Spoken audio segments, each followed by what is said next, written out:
But I'm so glad that you mentioned the mirrorless cameras because Right. I'm very, very interested in that. I have a DSLR, so I have mirror technology, big camera, okay, no question. And then you've got a That's, great lens, maybe even a telephoto lens, even bigger. So it's yeah. not something you can just throw in your bag and just, Right. head out the door. So I know Rick Garrity does some great work with Lumix, right? Right. Panasonic Lumix. So why don't you just tell me a little bit more about that? Because I know some of our viewers are very interested in that.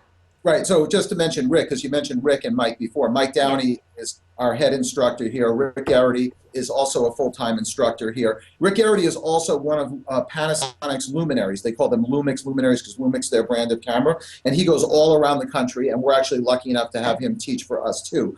Yeah. But Panasonic, or the Lumix brand, which they sell cameras under, their cameras are all mirrorless.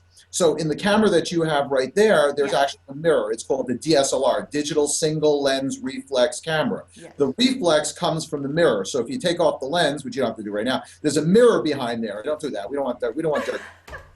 So there's a mirror behind there, but the mirror is a mechanical device and it causes the camera to be larger. Yes. In the last few years, there's been technology that's developed. It's called mirrorless camera technology, where the sensor is right behind the lens. Okay.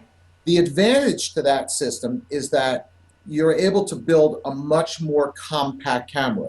You don't have as many mechanical parts in the camera. There's no mirror. So in fact, Panasonic just produced the GM1. It's a camera I actually had on Fox News, or I had on CBS Okay. a few months ago when they came out with it. It's the smallest interchangeable lens camera made. It's about that big. It's like a pack of cigarette size. Wow.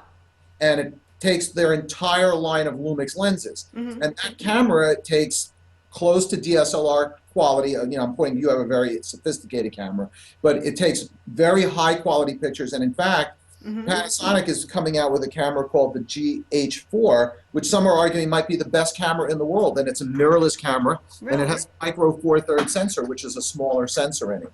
And that camera, that compact design is very good. Now, in terms of everyday use for the consumer, Yes. in my opinion, probably a consumer in today's world, unless they are a very advanced photographer, really should go mirrorless. Mm-hmm. The compact size of the camera means that you're more likely to have the camera with you. And we know what the best camera is in the world, right?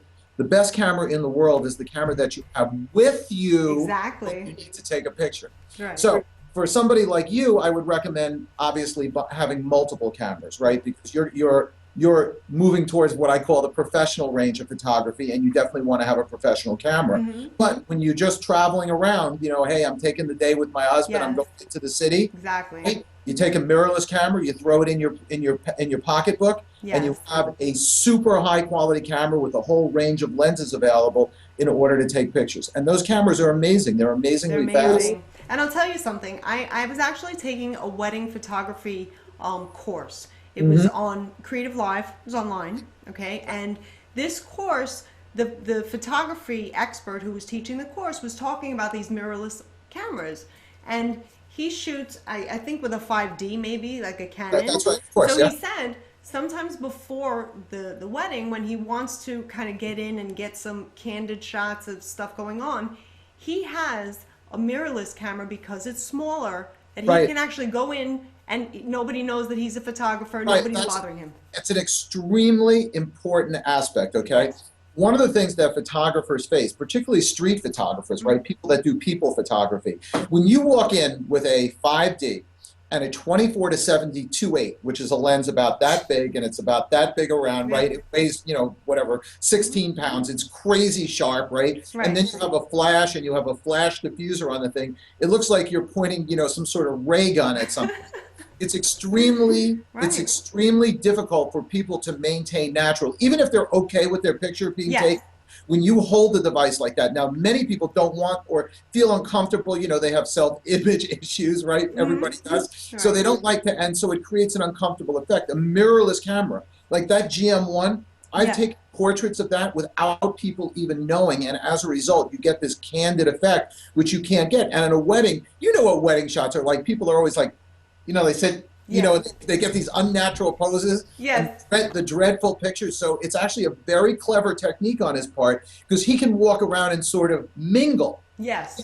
You know when you're at a wedding, the photographers come and you always notice them off in the corner like, oh, is he going to come take a picture of me? Right, right. Get like the bald spot taken in the picture or whatever's going to happen, right? So with that mirrorless camera, he can walk very discreetly around and make people feel more comfortable. Yes. And as a result, and those cameras are amazing in low light. They have amazing speed. Nikon just came out with a camera that, I should remember the frames per second of the camera's release of it. It's crazy fast mirrorless camera, like shockingly fast. It's about to come out. Nikon has a camera like that. So, you know, these mirrorless cameras really for everyday photography are really the way to go. Yeah. As a matter of fact, going back to Panasonic and their Lumix camera, the GH4 is going to shoot 4K video in a mirrorless camera. Wow. So that's going to be a camera that's this big, small. It's a little bigger than some of the other mirrorless cameras, but still smaller than the camera that you have there. Yeah. And it's going to shoot 4K video. Right. Tell me a little bit about that, the 4K.